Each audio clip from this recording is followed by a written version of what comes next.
announced in the recent weeks. Tabiaki is clearly the big prize, and I'm going to try and quantify that for you and emphasize a few points.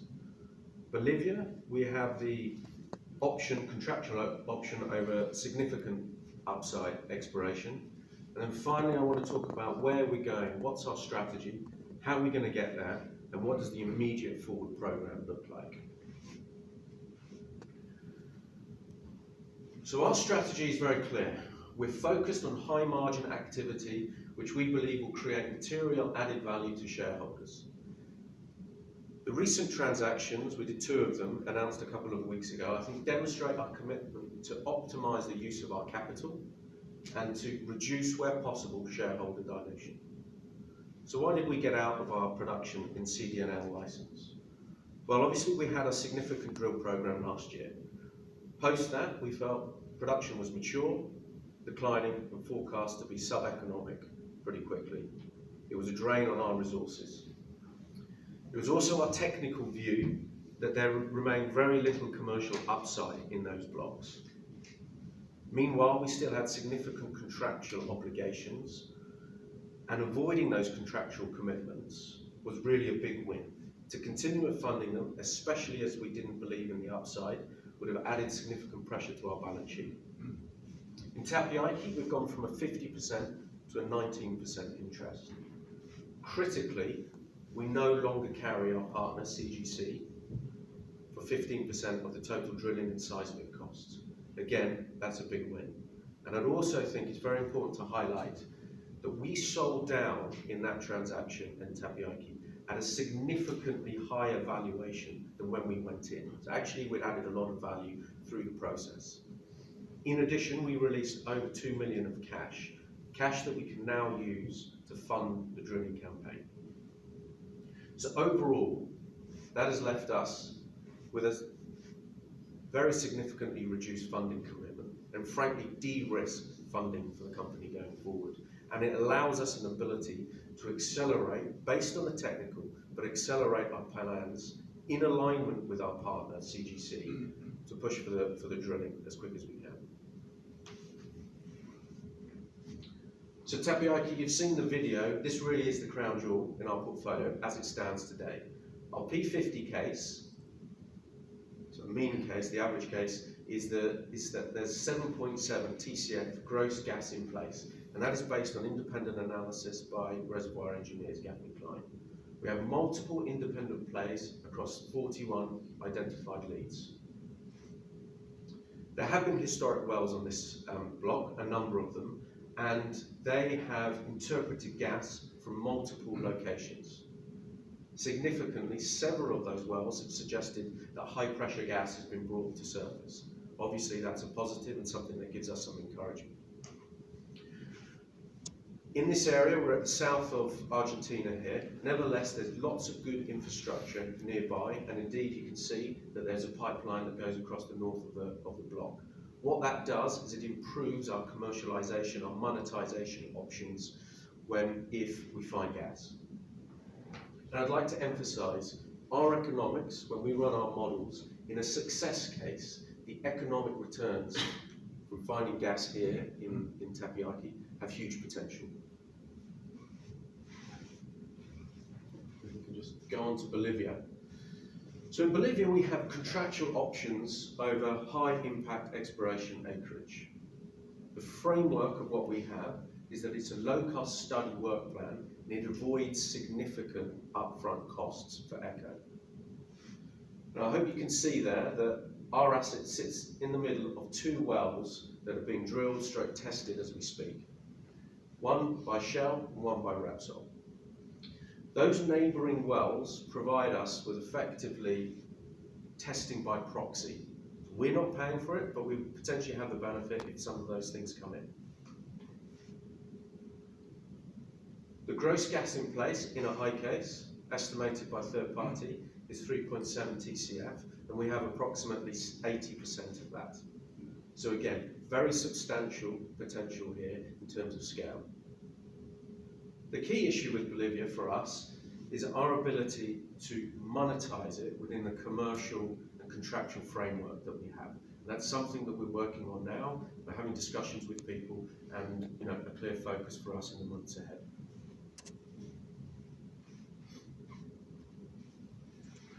So where are we going?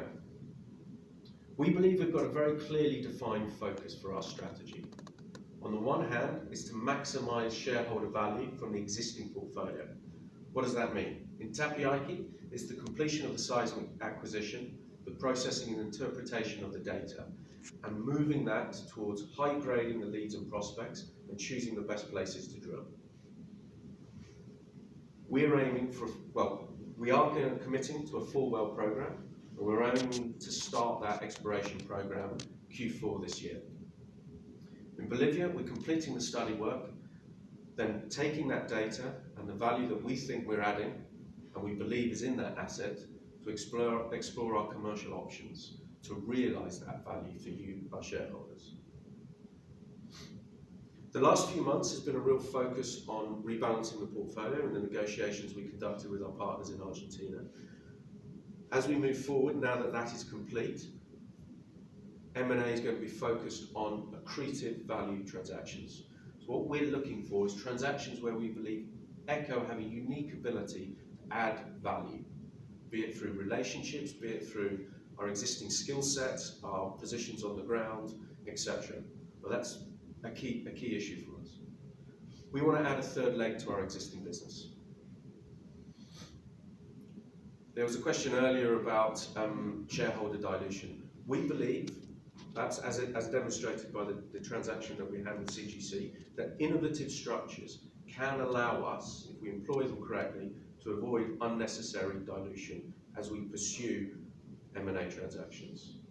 That is my background in my previous career before joining Echo, and I think that is something that we're very focused on and we can bring to the table here.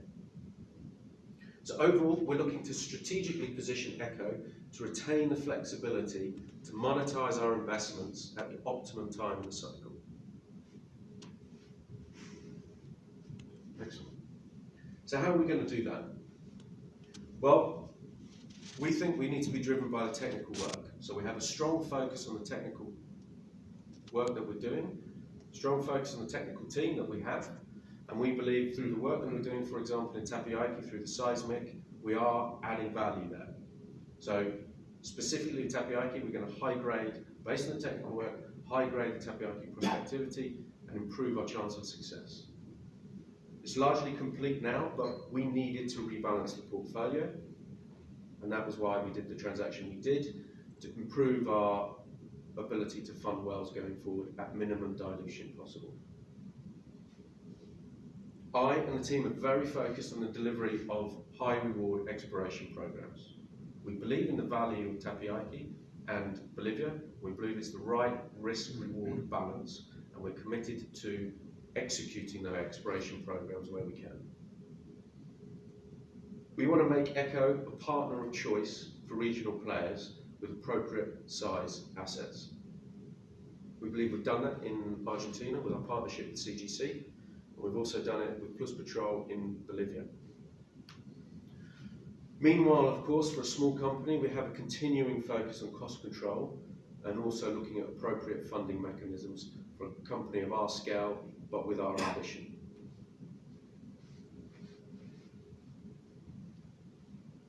So finally, what does the short-term program look for us going forward? Some of this you'll have seen. We have some of the dates and the work streams on our website. Focus in Argentina is very clear. Eastern Cube seismic has been completed. Western Cube seismic is now 90%, give or take, complete. We expect to finish that acquisition in the days ahead. We then move through a very important phase, the processing and interpretation of that data that we've worked hard to get. Initial indications, very early stage, but as we announced not long ago, that we are getting some positive view on the Eastern Cube as it's showing up some of the things that we expected to see based on the 2D seismic, so that's encouraging, but it is early stage.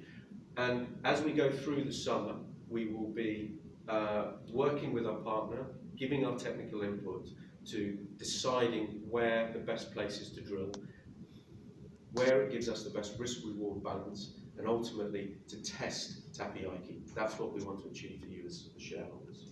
So we are focused on prioritising that, the drill locations, and seeking to drill Q4, provided the technical work is done. We don't want to rush that, but seeking to drill Q4 this year.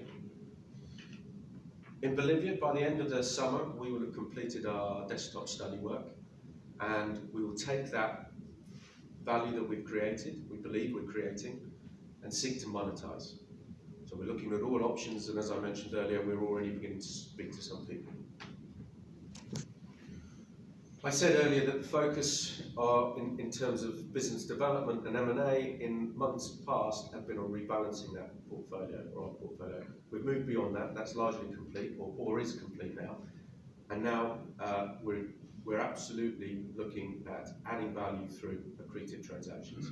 And that is a live process that we're conducting as we speak. It takes a lot of time to screen things, but we think we have a good filter mechanism. We think we have a team in place, and it plays to our skill sets and our network across the region. So that is something, again, that we're going to be we are working on, and we hope that we'll be able to come back and talk to you about the fruits of that in due course. So that's a very quick summary of where we are and what we envisage going forward. I want to emphasise that we think we've got a great base in terms of our exploration portfolio. We think we've got the team in place to deliver and maximise as much of the potential that we have in those assets. And we're very encouraged. We think we've got an exciting work programme over the next 6 to 12 months. Thank you. I'll open it up to questions. Your 4-well programme, what's the timeline on that, please? So it's our intention, well, first of all, to be driven by the data. So, we've worked very hard on the seismic, on getting the seismic. We now need to process it, be led by it. But what we're aiming for with our partner, and we are aligned there, is to spud some wells this year, Q4, and then look, probably see the results of that before we spud the remaining 2 wells in Q1 next year. We ultimately want to have drilled the 4 wells before the summer, around the summer 2020, our summer here in the Northern Hemisphere. And financially, we're well funded for wells. So one of the big problems with a drilling campaign is exactly what exactly what the cost of those wells are. And again, I've said, we're going to be driven by the seismic. So in certain locations it costs one thing, and in other locations it costs another. Primarily driven by how deep you're going and what are you in the east or in the west of the basin. So in a number of scenarios we are funded for that, but there are some scenarios where we would need to raise an additional piece of capital to meet the full 4-well commitment. What I'm very keen to make clear that I want to be driven where we drill these wells by what the technical data says. What is the best risk-reward balance that we, the team, Julian, etc., come out with in terms of the best bang for our buck, rather than doing cheapest wells first or anything like that. Martin, one of the beauties here is the cost of the wells are very low, right? Yes, absolutely. So look, we are looking at a total gross cost in our central case. This is for 100% of around $20 to $25 million. So net to us, that is about $4 million, and that's $1 million a well net to us, which is onshore. That's very low cost. So was that high, low, or medium? Because I think you did talk about spending 2 to 5. That was before. That's when you were on 65%, which I interpreted as being 3 to 8 total well. So that 20 million that you've got, is that medium, high, or low case? So it depends on the location as opposed to high, low, medium in terms of its individual things. Yeah, no, I appreciate that, but I mean, yeah, so what are we saying? We're looking at a range of 18 to 25? yeah, something like that. I said 20 to 25 is probably broadly based on where we sit today, what we think is going to look Okay, like. so 20 to 25, 100% of the 4 wells, which will be completed by this time next year. Yes, that's what we're aiming for. Okay, so what we're saying is you will need 4 million, 5 million tops to spend on drilling Tapiaki. Yeah, but that's not additional to what we have. I want to be very clear to it, but that's not additional to what we have today. We've got significant cash. We've released 2 million from the transaction that we've just done. But total drilling campaign costs is as you say, 4 to 5. We think more 4, but but that's a kind of variable that we have. But just to emphasise that point, that's not in addition to where we are today. That's what the total cost of the drilling programme will be, give or take. And what have you said publicly is the amount of money you'll be spending this calendar? Well, actually, I'm not quite sure. When did you go from 65 to 19%? Was that? So that was effective the 1st of May. That was effective. So most of the east, you've spent 65, repaid for 65% of most of the east. Is that the way? That's a fair assumption. Yeah. And we have paid the west. We have paid more or less 30%. It depending exactly when the invoices fall and things like that. Okay. And what information can you tell us about the amount of cash you expect to disperse this calendar year in seismic in both east and west? Are you prepared to give us a figure for that?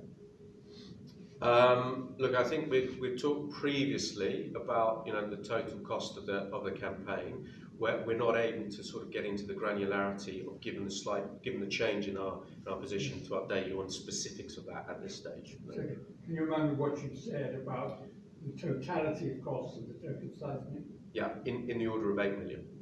Okay. And so I think you're inviting us to make our own deductions on the basis that May 1st, on the basis that west, whatever it is, almost double the size of east. And can we say the seismic costs of east and west are more or less the same? Yeah, look, so we had a contract that had the same costs across the two. The issue is how long does it take to do certain things, do certain activities, and that is dependent on all sorts of environmental issues on the ground. One of the big ones being, the softness of the ground. We're into sort of rainy seasons. We went through rainy season, and then secondly, things like wind impact the data collection. Okay.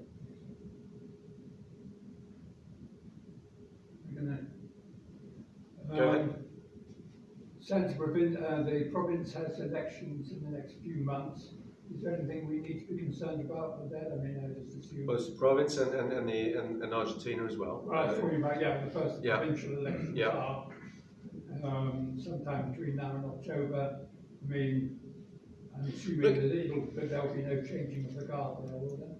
We don't expect it down In in the province. I'm not here to predict the elections No, in Argentina either. But look, I think the relationship is strong, and particularly through our, certainly our relationship with our partner.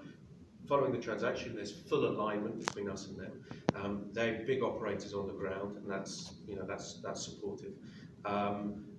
We don't anticipate. We have a province who really wants to get ahead, wants to push ahead with a work program. There's commitments that we've made to fulfil a drilling program during the course of next year. I see all of that as positive and supportive for what we're doing at the moment. So I don't anticipate any concerns coming out of that. As I say, the headlines in Argentina are not hugely positive just at the moment, but that doesn't really impact us at all. And indeed, in the past, that's been positive for devaluation of the currency, for reducing local costs. Okay, now I don't want to get into federal politics. You've kind of talked about the risks, like issues with landowners on Tapiaki and getting permits, and I assume that's theoretic rather than practical. I'm not sure we see any risks in Well, land. no, I mean, you mentioned it there. I think it's just a pro. I mean, there's no issues that we need to be aware of about issues with landowners. No. So and that's evidenced by the seismic. So we've been these big trucks have been going across the license and drilling or shooting their seismic. We negotiated all of that. There's rights for us to do that, but on the ground you have to actually get access to the land, etc. And that's all been dealt with and successfully, and we've had no problems with that. So I'm encouraged by that. The geography here, to give you a sense, this is kind of relatively flat plateau sort of grassland. I think that's fair to say, isn't it, Julian? So this is very low density. We're right down south. We don't have particular issues. Much easier here than some other places you could think of. Yes, sir. Any more? Do you want to elaborate on Fiona's departure? Sorry? Do you want to elaborate on Fiona's departure from the company? Well, I don't know. Do you Well, want to say Fiona's anything been else? with us, I don't know, 18 months or so, and to be honest, did a great job positioning us in Argentina for the journey that's about to unfold. She'd stayed on as a non-exec to help with the transition arrangements and to get Martin up to speed as chief executive, which is complete now, and she moves on to other things, as she chose to. So, that's really the overarching storyline. I think the sort of contribution has really been around that positioning early transaction with CGC in Argentina, getting us to where we are today. And now Martin has the reins to move us into the drilling phase on Tapiaki, which is always where the sort of the juice was. I'm grateful to her for hanging around for the transition period. So it's been important to transition relationships with our partners, with governments, etc. And I think that's all been successfully done now. And very clearly, the team that's in situ at the moment is driving this business forward. That chap who left in February, I mean, is he being replaced, the chief operating officer?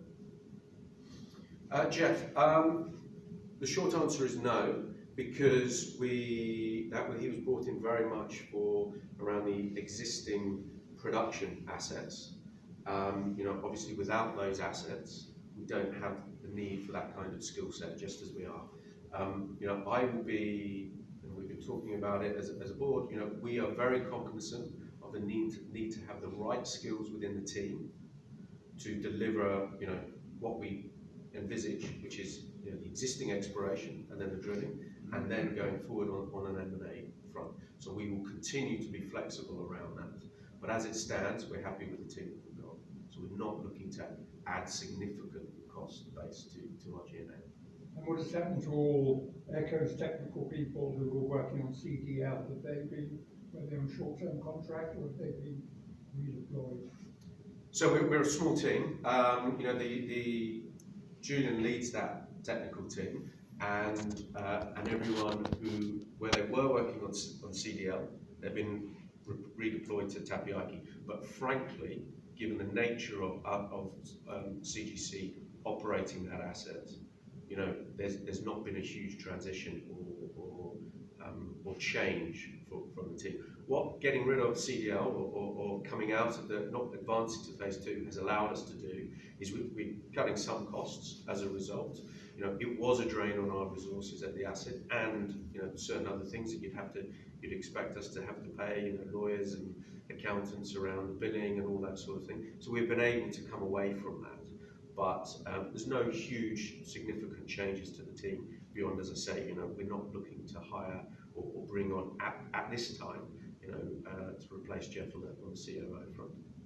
Again, depending on what we do in the future around M&A, we'll absolutely be flexible. But I'm very clear that we need the right team and the right skill set within the team to deliver on the work program and the vision that we have. My last comment actually is congratulate you on the deal. I've been scratching my head to see what's been in it for CGC anyway. I think it seems to be an extremely good deal you've done. Thank you. It took some time to do, but I appreciate that. Thank you. And I think it's evidence of what we're trying to do is, we clearly had a funding need there, and we approached it. What was the innovative way to get us, to be able to deliver the Tapiaki drilling, which is, really what we want to achieve. So yeah, we think it's a good deal, and appreciate the comment. Thank you. Go ahead. Good morning. For Bolivia, we're coming on quite close to completing the studies. Yeah. So you have a view to monetize that. But do you have, for example, Rothschild already in play for this, or walk us through the monetization process? Yeah. Okay. So. I don't remember if you know my background, but I was at Rothschild for many years, so I think that's a skill set that that hopefully we now have in-house. We also have a great guy who works for us, an employee who sits in Santa Cruz in Bolivia, and he's clearly critical to this process. So the point I think is that we have a network to speak to the potential buyers. We have access to them, and to be blunt, we've already started those discussions, as you'd expect us to have done. The critical point that we've been waiting for, not waiting for, but could add value to the assets, is around the work that Julian and his team are doing around the technical piece, and then obviously there's these wells either side of us, which may, I describe them as testing by proxy. They have some potential benefit for us. They don't necessarily need to be full commercial, but if they can prove our gas, and if they can give some de-risking around the reservoir, that could be positive for us. So we're putting all of that work together and that packaging in order to take it to prospective buyers. To specifically answer the question, have we engaged third-party consultants? We haven't yet. We don't think that as it stands that we need to, given our internal skill set. But what we are doing is we're going to work that very hard to see if we can deliver. Of course, I remain very flexible. If at any point we feel that we could get value from any kind of third-party consultant, then I'll bring that on board absolutely. But I don't feel, as it stands today, that is necessary for us to do.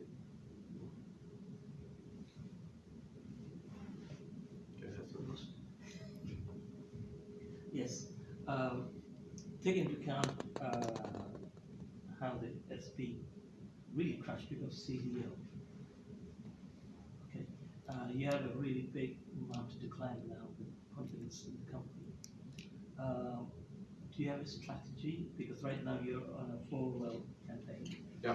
And do you see as a big judgment what as all 4 wells, or what? How do you see it to claim back some confidence with the shareholders? Because every well is counted on its own, next to, for example. Yeah. But how do you plan to do your campaign so it's just as Tapiaki, not for all else? Do you mean in terms of kind of a PR strategy around that? Yeah. Well, so look, we have obligations as a listed company to announce price-sensitive information. What we want to do is we believe it's necessary to drill 4 wells to test Tapiaki. But we're very cognizant of if we have price-sensitive information, we'll have to release that. To the wider point, how are we going to get confidence in Echo? It's not for me to talk about the share price. It's not something I can do. I can just say that I personally have bought some shares, and that reflects my view of things, and you will have seen that was announced. But what I want to get out, and we'll have the presentation or the video on the website, is get out the message about the prospectivity that we see, and the positivity, why we're excited, the factors around third-party validation of the central case, the P50 number that you see there, the historical wells, the alignment with our partner, and our ability to actually deliver the full well program. That's the message I want to get out, in addition to the upside that we see in Bolivia. But look, I appreciate that there is a long way to go to come back to the previous share price. Nevertheless, if Tapiaiki, if the wells are successful, on our economics, there is huge potential there. Take it over, please. So 0.7 TCF mid case. Yeah. So let's go on the bottom side. What do you value, because depending where we are, what do you value 1 TCF in this trial basin? Or you build, if not, maybe in the future you could give us a figure. Yeah. So I think nothing solid. I think as it stands now, we'd prefer not to put a figure on that. We're still working on some of the economics. All I can say is, we think it's very substantial. It depends where exactly in the basin it is, exactly what the development parameters are and the development plan, how many wells you need to extract it all. But what I can say is the infrastructure is nearby. So even a relatively small volume of gas, has commercial value. And that's a great position for us to be in. We don't need to have a huge success in order to monetize this.